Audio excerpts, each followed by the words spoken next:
PTC news देख रहे सभी दर्शकों का स्वागत है। मैं सुमन कश्यप आपके साथ हाजिर आपके सामने हरियाणा की तमाम बड़ी खबरों को लेकर बुलेटिन की शुरुआत करेंगे, लेकिन पहले नजर डालते हैं हेडलाइंस पर। वन नेशन वन इलेक्शन पर बोले सीएम नायब सैनी, कहा यह बड़ा ही अच्छा और सराहनीय फैसला, एक साथ जब चुनाव होंगे तो खर्च भी बचेगा। हरियाणा सरकार ने चंडीगढ़ में जेजेपी से पार्टी मुख्यालय करवाया खाली। जेजेपी को मुख्यालय खाली करने के लिए 15 दिन का दिया था notice. Asia Pacific deaf games में भिवानी के खिलाड़ियों का कमाल, सिल्वर और ब्रॉन्ज मेडल लेकर लौटे खिलाड़ी। भिवानी पहुंचने पर हुआ भव्य स्वागत। शहर के बस अड्डा के नजदीक राजन बूट हाउस में लगी आग। आग लगने से आसपास मचा हड़कंप। भड़की आग ने साथ लगती दुकान को चपेट में लिया। पानीपत में एक आरती ने दूसरा आरती को मारी गोली, आंख पर लगा छर्रा, अस्पताल में भर्ती। आरोपी आरती को स्थानीय लोगों ने मौके पर पकड़ा।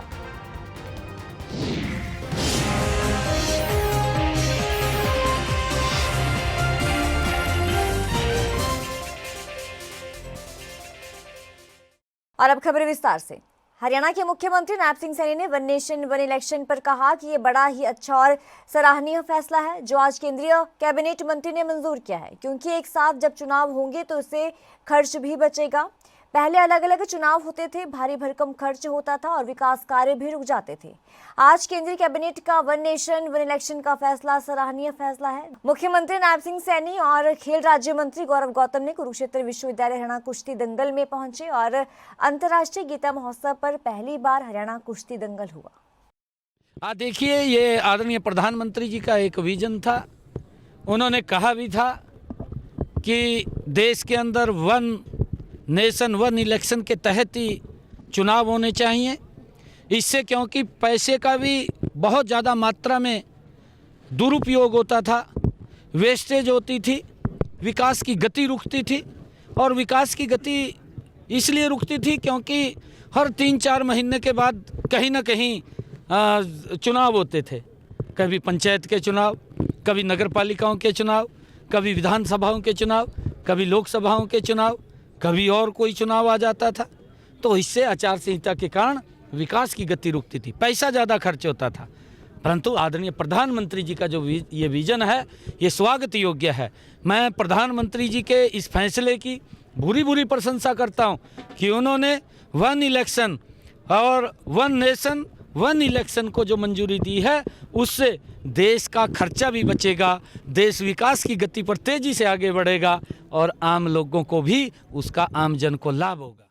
हरियाणा सरकार ने हरियाणा के पूर्व डिप्टी सीएम दुष्यंत चौटाला का चंडीगढ़ स्थित जननायक जनता पार्टी मुख्यालय को खाली करा दिया है। जी हां, जेजेपी को मुख्यालय खाली करने के लिए 15 दिन का नोटिस दिया गया था।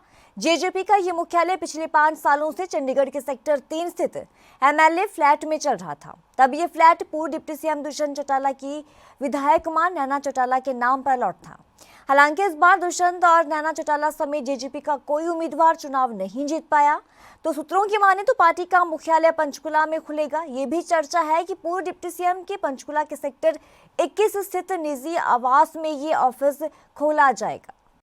पूरी तौर पर तैयार है और 1 तारीख से पहले पीएसी की बैठक बुलाकर जो हमारे कैंडिडेट्स की लिस्ट है उसको फाइनलाइज भी कर लेंगे और उसको पब्लिक डोमेन में भी देने का काम करेंगे। हमारा उद्देश्य प्रदेश को कैसे प्रोग्रेसिव तरीके से आगे बढ़ाया जाए, उसको देखते हुए कैसे आगे बढ़ना है।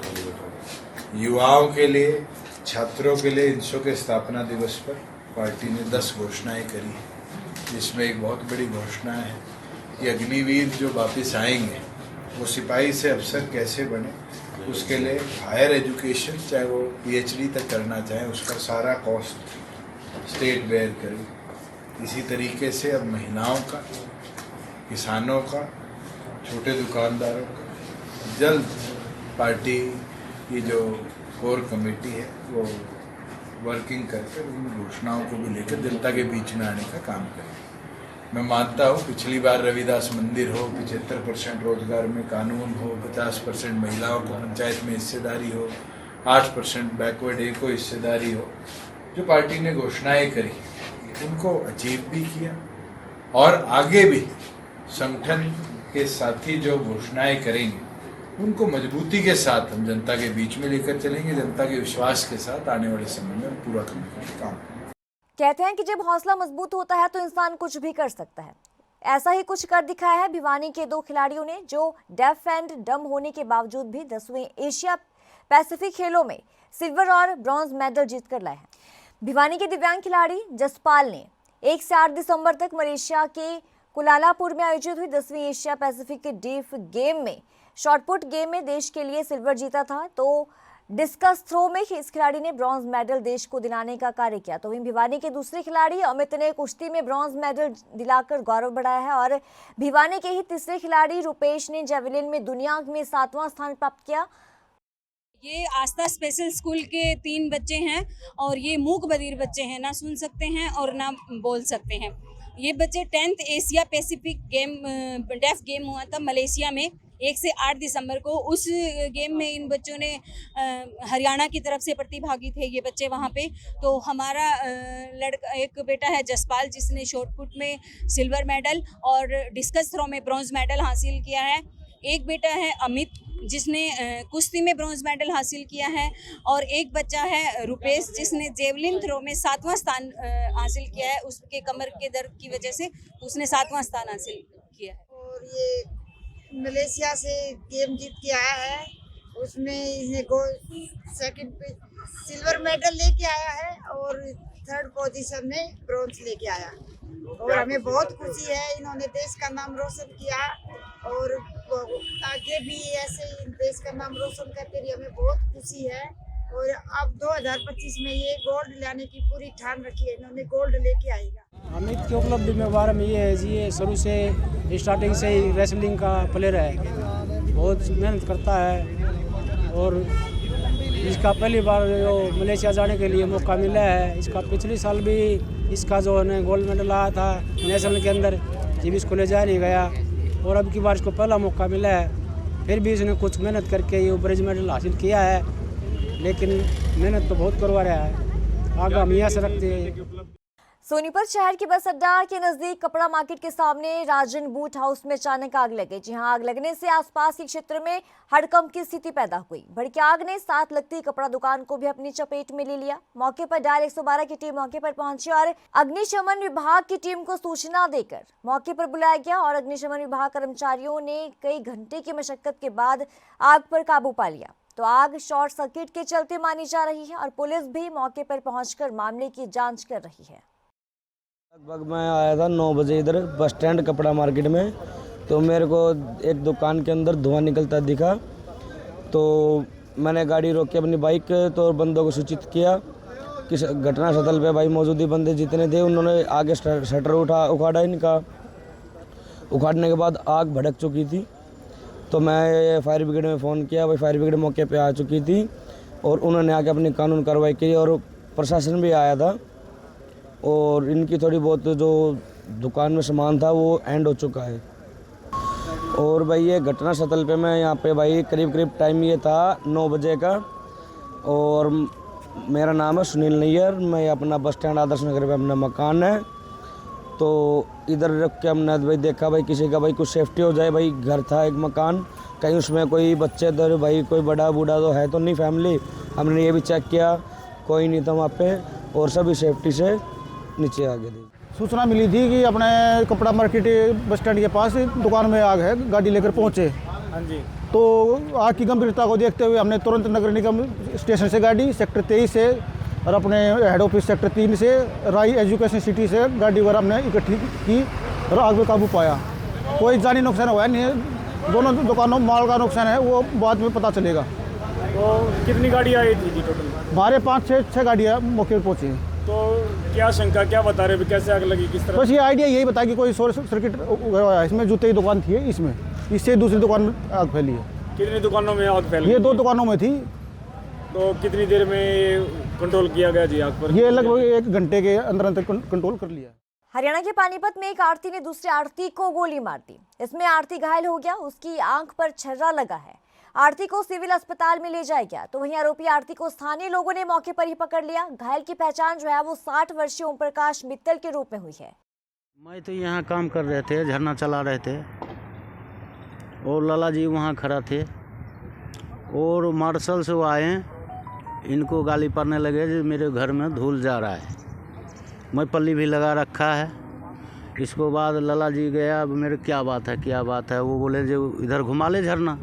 मैं झरना बंद करवाएं, तब तक जो है सो वो बंदूक निकाल के इनको जो है सो एक बंदूक इनके दिए आँख पे और छोटे से फायरिंग किए, लेकिन इनको लगे नहीं। ऊपर में है जो है सो इसको भाग गए हैं, तो बच पहले गए। बंदूक लेके आए थे? हाँ, बड़े बंदूक पहले। अच्छा, पहले उससे चलाई? उस चलाए नहीं, वो भर रहे थे, वो डरा रहे थे, क्या कर रहे थे। अच्छा, वो छोटे वाले से वो चलाए हैं, छोटे वाले चलाए हैं, तो इसको जो है सो ऊपर वाले में है ना, इनको जो है सो फायरिंग लगे नहीं, बच गए। अच्छा, और वहाँ तबाही हुआ, खून जितना चलने लगे हैं वो भी गया। वो बोले जो बाबूजी मार दो मेरे को। अच्छा, पुलिस मौके पे आई? कौन कौन आया था? मौके पर कोई नहीं था।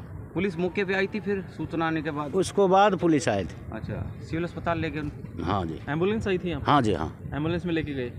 धान बरसाने? हाँ, धान बरसाने के सामने देख लीजिए। धान बरसाने को लेकर हुआ था विवाद? हाँ। कैबिनेट मंत्री श्याम सिंह राणा ने कहा कि हम किसानों के हमदर्द हैं, हम किसानों की सारी बातें सुनते हैं। तो वहीं बजरंग पुनिया के शंभू बॉर्डर पर जाने के फैसले पर कहा कि वो उनका अपना फैसला है। आगे ये भी कहा कि किसानों को कोई परेशानी है तो पंजाब के सीएम से बात करनी चाहिए। सुनिए क्या कुछ कहना है कैबिनेट मंत्री का। देखिए, किसानों की हम तो किसानों के ही हमदर्द हैं। वैसे भी हरियाणा प्रदेश है हमारा, हम अपने किसानों की बात सुनते हैं। मैं रदौरी जाऊंगा, सब किसान सम्मानित करेंगे, क्योंकि हमने किसानों की सारी बातें सुनी और उनको 23-24 फसलों का MSP का रेट भी दिया और 72 घंटे में उनकी फसलों के पैसे भी दिए। देखिए, पक्षपात की बात आप जो कहते हो ना, जितना अनाज खरीदा जाता है देश में, भारतवर्ष में, पूरे 37 राज्यों में, सबसे ज़्यादा पंजाब का खरीदा जाता है। और मैं समझता हूँ भाई 121 लाख मीट्रिक टन हरियाणा पंजाब से सरकार खरीदती है, केंद्र की सरकार, और 45% है राष्ट्रीय पुल का। अब इतना बड़ा काम, पंजाब का किसान खुशहाल क्यों है? क्योंकि सबसे ज़्यादा अनाज MSP पे पंजाब का खरीदा जाता है। जब रेट बढ़ते हैं उसी रेट पे खरीदा जाता है, पैसे ही मिलते हैं। और मैं समझता हूँ भाई ये जितना काम पंजाब के अंदर पैसा जाता है केंद्र सरकार का, इतना तो किसी प्रदेश में नहीं जाता। और सबसे ज़्यादा लाभ भी प्रदेश की सरकार को, पंजाब की सरकार को है, इसका पंजाब के किसान को है। तो कहता हूँ भाई ये जो अगले मुख्यमंत्री है वो बैठ के बात करें ना। अगर उनको कोई दिक्कत है तो अपने CM से बात करें, अपने उससे प्रदेश के मंत्रियों से बात करें, तो इसमें क्या दिक्कत है? कैबिनेट मंत्री रणवीर सिंह गंगवा ने ये कहा कि जहां तक हरियाणा में किसानों को कोई दिक्कत नहीं है, पंजाब के CM को किसानों से बात जरूर करनी चाहिए। कांग्रेस पर कैबिनेट मंत्री ने निशाना साधा और ये कहा कि हरियाणा में कांग्रेस गुटों में बंटी हुई है। सत्ता में आने के बाद कांग्रेस गरीबों को भूल ही जाती है। देखिए, जहाँ तक हरियाणा का इशू है, मुझे लगता नहीं कि हरियाणा के अंदर कोई किसानों का इशू है। हमने 100 की 100% फसलें खरीद करने का काम कर रहे हैं, MSP पे खरीद रहे हैं और 72 घंटे के अंदर अंदर DBT के माध्यम से किसानों के खातों में पैसे डालने का काम हम करते हैं। सबसे ज़्यादा मुआवजा हरियाणा सरकार देती है। मुझे लगता है कि पंजाब के किसान हैं और पंजाब के किसानों को पंजाब के अंदर आम आदमी पार्टी की सरकार है, आदरणीय भगवंत मान जी को उनसे बातचीत करनी चाहिए, CM साहब को, और इशू है उनको तो उनको सोल्व आउट करने चाहिए उनके। और जहाँ तक हरियाणा की बात है, फिर भी हरियाणा के किसानों की मांग पे हमने जो एक कमेटी के गठन का कहा था, वो माननीय हाई कोर्ट के रिटायर्ड जस्टिस नवाब सिंह जी के नेतृत्व के अंदर कमेटी का भी गठन कर दिया, जो किसानों को शिकायतें सुनने का काम करेगी। तो मुझे नहीं लगता कि हरियाणा के अंदर कोई इशू है। मैं समझता हूँ कि हर बात पे राजनीति नहीं होनी चाहिए, ये दुर्भाग्यपूर्ण है। और जब मैंने कहा कि भारतीय जनता पार्टी की सरकार है, उन्होंने सारे वायदे किसानों के साथ पूरे किए हैं और फिर भी एक कमेटी का गठन भी किया है, सारी बातें हो गई, उसके बाद में कोई इशू रह नहीं जाता। मैं समझता हूं कि इस टाइप की बात, हर बात में राजनीति जो है वो नहीं होनी चाहिए। किसानों का एक सेंसिटिव मुद्दा है और उस पर जो फैक्ट है उसी पे बात जो है वो होनी चाहिए। सिरसा में प्राइवेट इंस्टीट्यूट में CM फ्लाइंग की रेड हुई। फर्जी डिग्री और सर्टिफिकेट बनाने की शिकायत मिली थी। रेड को लेकर ड्यूटी मजिस्ट्रेट ने जानकारी दी। शक के दायरे में दस्तावेज और डिग्री बरामद हुए हैं, तो फर्जी डिग्री छापने के कागज भी मौके पर मिले हैं। ड्यूटी मजिस्ट्रेट ने ये कहा कि प्राथमिक जांच में ये लग रहा है कि यहाँ पर फर्जी डिग्री छापी जा रही थी। इंस्टीट्यूट का मालिक अभी गायब है और मौके पर स्टाफ की 4 लड़कियां ही इंस्टीट्यूट में मौजूद थी। सीएम फ्लाइंग के साथ जो है गजेटेड ऑफिसर की हैसियत से जो है ये इंस्टीट्यूट थी, सीएम फ्लाइंग के साथ जो है ना इनकी इंक्वायरी के लिए भेजा था। यहाँ आकर के हमने चेक किया है, बहुत सारी ऐसी जो है शक के दायरे में डीएमसी हैं, कुछ कागज़ हैं जिन पे डीएमसी छापी जाती हैं, कुछ मोहरें हैं जो उनके ऊपर लगाई जाती हैं। तो हमें अभी जो है जांच करने पे जो है आभास ऐसा हो रहा है कि ये यहाँ पे डुप्लीकेट डीएमसी छापी जा रही हैं और यही शिकायत थी। अभी सच जो है वो पूरी गहनता से जांच करने के बाद ही पता लगेगा। वो आएगा, हाँ वो आएगा, मालिक जो बताएगा, जो हमारे ऑब्जेक्शन है। लेकिन देखने में ये लगता है कि ये जो है बिल्कुल फ्रॉड काम चल रहा है यहाँ। और वो भी जो है अभी कोई 2 महीने पहले, कोई 1 महीना पहले यहाँ जॉब करने के लिए आई है। किसी को 5,000 रुपये दे रहा है, किसी को 6,000 रुपये दे रहा है।